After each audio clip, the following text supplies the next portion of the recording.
नमस्कार बच्चों। हमने पिछले वीडियो में पढ़ा था हिंदी ऐच्छिक का पाठ कच्चा चिट्ठा। यह गद्य खंड का है और इसके जो लेखक हैं वो ब्रजमोहन व्यास जी हैं। और ब्रजमोहन व्यास जी द्वारा लिखित यह पाठ जो है वो आत्मकथा है। उन्होंने इसमें अपनी आत्मकथा लिखी है। तो कल मैंने आपको इसमें बता दिया था कि इनका जीवन परिचय जो है वो संक्षेप में प्रस्तुत हो गया था आपके सामने, उनका कैसा जीवन था। और अब आज हम इस पाठ को जो है वो पढ़ेंगे। उसमें मैंने प्रथम अनुच्छेद लिया है, पहला पैराग्राफ लिया है जो पृष्ठ संख्या 89 से लेकर के 90 तक में है। तो इसमें कुछ कठिन शब्दार्थ हैं जो मैंने यहाँ पे लिख दिए हैं। इसमें आप जब अभी पाठ को पाठ्य पुस्तक को पढ़ेंगे तो उसमें ये शब्द आएंगे जिनका अर्थ मैंने यहाँ पे लिख दिया है। पूर्व क्रमानुसार यानी कि पहले की ही तरह, और छूछे मतलब खाली हाथ, चूंकि ठेठ भाषा का प्रयोग है और यह जो है वो इलाहाबाद और बनारस के तरफ इस भाषा का प्रयोग होता भी है।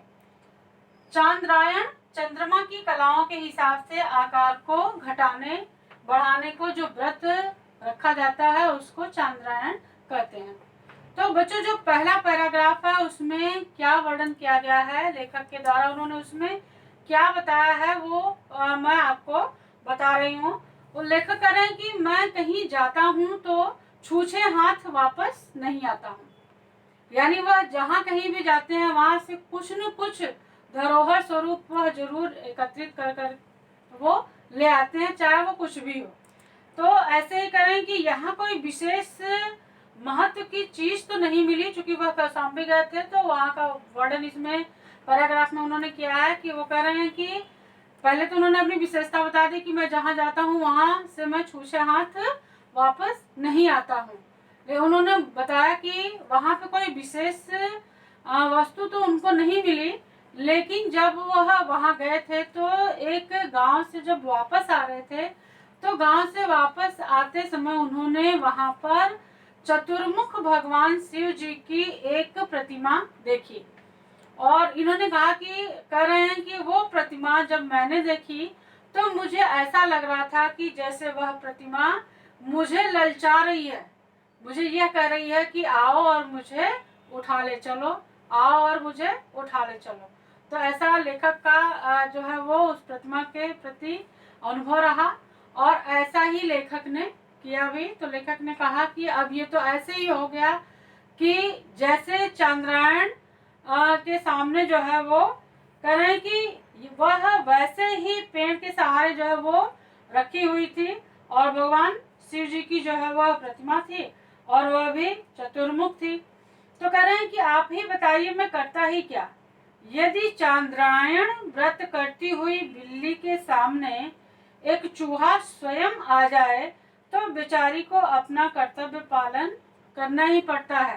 तो व्यंग्य भी है और आप बात को समझ भी गए होंगे कि यदि चांद्रायण के सामने कोई बिल्ली अपना व्रत रखी हो, जैसे अब लेखक ने ये सोचा कि भाई नहीं मैं चोरी नहीं करूंगा, लूंगा नहीं, लेकिन अब जब इतना अच्छा मौका उनके सामने आ गया, ऐसी प्रतिमा उनके सामने, ऐसी चतुर्मुख भगवान शिव की प्रतिमा उनके सामने आ गई, तो उन्होंने कहा कि फिर जैसे बिल्ली के सामने कोई चूहा आ जाए तो बिल्ली क्या करेगी, बिल्ली उस चूहे को खा जाएगी।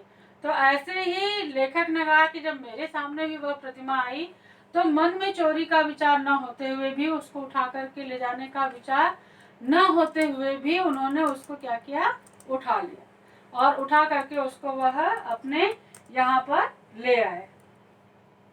तो कह रहे हैं कि इसके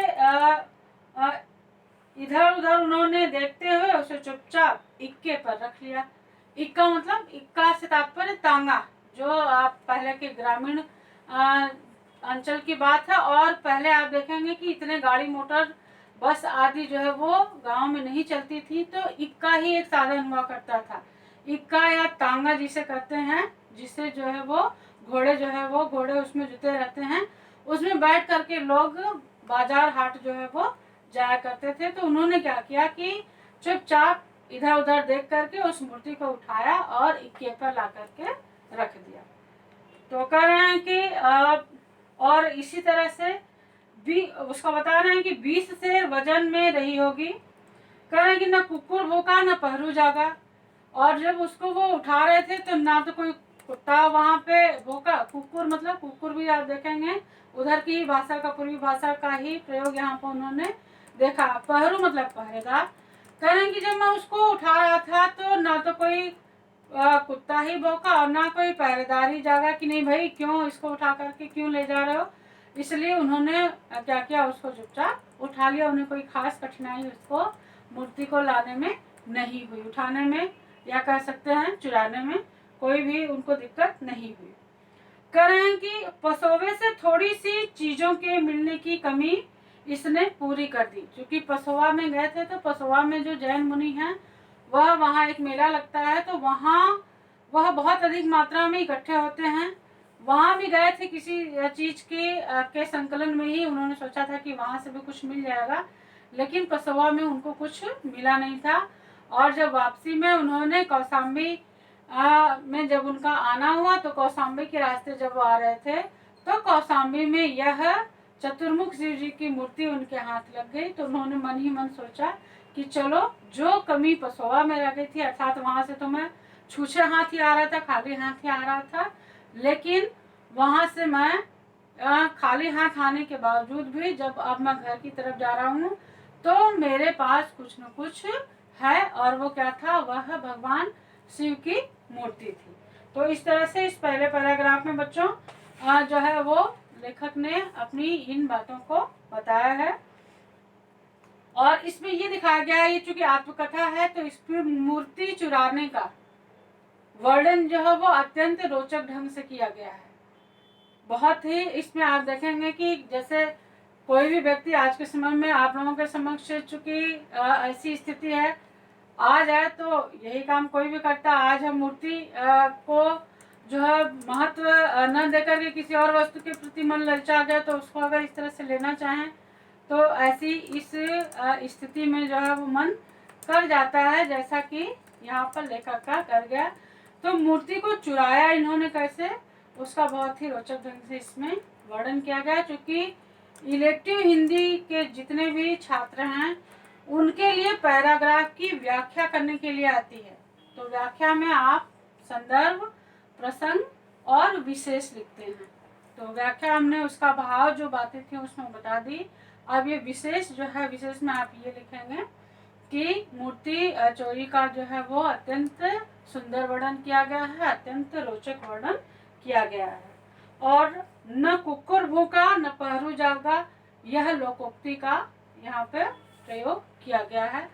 और ग्रामीण अंचल की भाषा शैली जो इनकी है वह ग्रामीण अंचल के साथ साथ आप देखेंगे कि देशज भी है, और इसमें जो है वो तत्सम और तद्भव शब्दावली का भी प्रयोग किया गया है। इससे आप देखेंगे, इससे लेखक के जो साहित्यिक अनुभव है वह भी आपके सामने परिलक्षित होते हैं। खड़ी बोली में चूंकि ये अभिव्यक्ति दी गई है, जो उन्होंने लिखा आत्मकथा वो खड़ी बोली हिंदी में ही है। और जो यह शैली है वह अत्यंत दुर्लभ वस्तुओं के संग्रह करने की जो इनकी लालसा है वह इनके साहित्य के प्रति प्रेम को दर्शाती है। तो ये था बच्चों पहला पैराग्राफ। इस पहले पैराग्राफ से संबंधित आप 3 प्रश्न जो है वो लघु प्रश्न निर्माण करेंगे और उसका उत्तर भी अपनी कॉपी में लिखेंगे। धन्यवाद।